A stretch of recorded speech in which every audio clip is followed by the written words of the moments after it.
Yeah, it's been great. They all know the challenges ahead. They've worked hard all week, and just worked hard just now, and they'll come back in tomorrow morning and they'll do it again. So proud of the group. TJ's kind of been a veteran almost now with the road starts. I mean, what are the kind of the benefits of having made those two and then coming home to make his first home starter? Yeah, I mean, but playing quarterback on the road is difficult. Crowd noise, communication, all those different things. New venue, trying to figure out where the play clocks are. I mean, it's always a challenge, and I think he's done a nice job of that. And then obviously coming home, he doesn't have to deal with all of those things. So I know he's excited to play and against a great defense. And I think Dana's put together a plan for him that I think will allow him to play really well. You guys have talked about his poise. Has that always been there since he's been here? I mean, how does that kind of help a freshman quarterback, and how maybe unique is it that he has been that poised? Yeah, I mean, he's been poised since the day that he got here. I mean, he's I can't think, never been a distraction. It's never about him.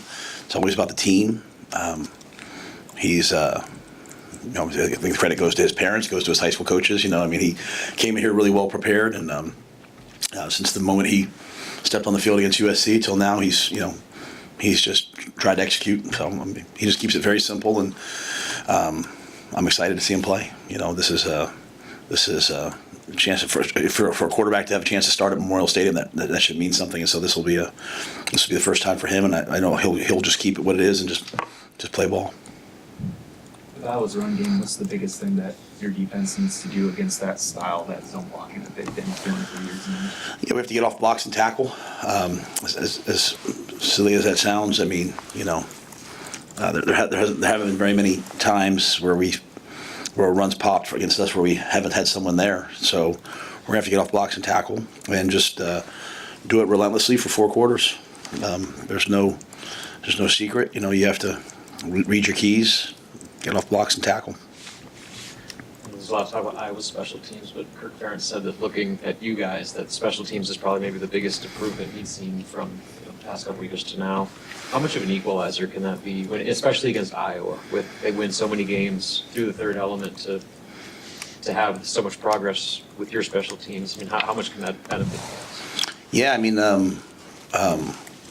when you play Iowa, it's going to be a field position game. So special teams really can help you in 2 ways, right? You hope it can help you in terms of field position, and then you hope it can help you in terms of creating explosive plays and eliminating them. And so if you go back to the last 2 years we've played them, we fumbled a punt against them. So we've given them the ball down inside the 10-yard line twice. 2 years ago we were able to block the kick. Last year, we held them to a field goal. So I think the key to me is eliminating those negative plays, try to create some explosive plays, but also at the same time just a field position battle. And they do it as well as anybody. We've made tremendous improvement in that area, and we'll have to do that on Friday against, it really, at the end of the day, it's, I think, 2 of the best returners in college football, in terms of, Ja'Cory, I think, deserves to be in that conversation as well, and certainly their returner is one of the best I've ever seen. So it'll be a great battle. But we've made a lot of improvement in that area. We didn't do that last week. Our special teams last week, we're not what they needed to be. And so I know the guys are fired up and excited to test themselves against what we feel like is the best special teams unit over the last 20-some years. So it'll be a great battle. There's a report out there this morning that says Nebraska's racing for Dylan to consider leaving the program this offseason. Is there any truth to that? What conversations do you have with them about that? I haven't seen that report. I haven't seen that, so I don't know anything about that. I would never get up here and talk about a player. I love Dylan, like I love all my guys, and he's in their treatment right now, so I don't know about that. I don't know anything about that. The weather's really changed since the start of the week. Have you guys been practicing outside in preparation for Friday, which should be pretty cold and possibly some snow? Yeah, we practice outside all year long. We only time we ever go inside is if it's we need some crowd noise and that element. But I think really the wind's probably more of a factor than the cold most times. Michigan State was a beautiful day, and I wouldn't wish that wind upon everybody. And some of the guys that played yesterday in some of the state championship games, obviously the wind was a factor in those games. I don't think it's supposed to be a ton of wind, but the cold, I think, is something that both schools are comfortable with. So we're out there all the time, and I'm sure they are too. So I think it'll come down to just ball. Where did the cold weather from last year rank for you?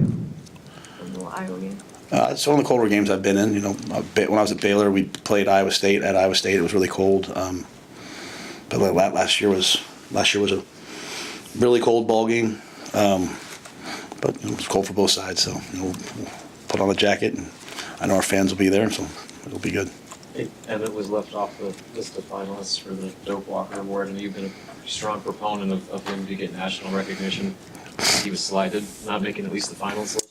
I was disappointed, that I think Keith kind of said there were 4 guys that were probably in that mix, and unfortunately, he came out there. I think Emmett's had a fantastic season. I think our guys on offense have been committed to blocking for him, and I would obviously love for him to get as much recognition as possible.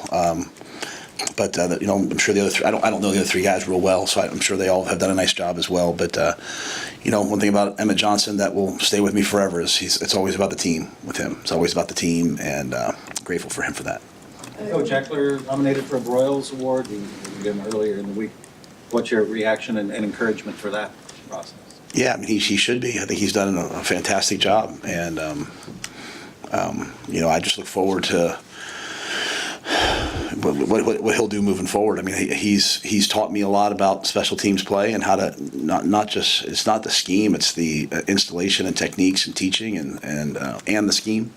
And so I think it's a credit to him. It's a credit to his assistants, but it's mainly a credit for our players, which I know Mike would be the first guy to say that to you. So yeah, I'm very, very happy for him that he got that.